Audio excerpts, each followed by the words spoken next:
Now I like to trim the more grass-like daylilies like the Stellas about midsummer, and I like to get them to pop again. A lot of times you can do that right after they bloom.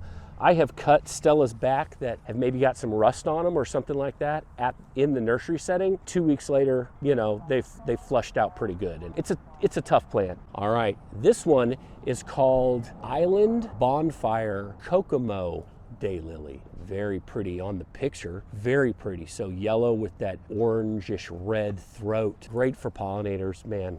Now this isn't a big one, 18 inches. Is what it says on the tag, but that is the Kokomo Island Bonfire Kokomo Daylily. Very pretty. Okay, so now we're getting into the taller daylily area. So this one's gonna get about 32 inches tall, which means it's gonna have that big long bloom stem. Now, most of the time when you see this, when you see the height and width on daylilies, it's not necessarily the foliage itself, it's more the bloom, right? So they're measuring the bloom. So this is a nice tall one, and this is gonna be really neat because you can place this in places where that flower can kind of punch through the foliage of other plants and just kind of surprise you. So think about that. I've got some of those pink ruffles that do that mixed in with my panicle hydrangeas with the blue bobos in my front yard, and they pop up kind of from the back and just kind of show off a little bit from the back. Take some of the pressure away from those bobos to perform for me.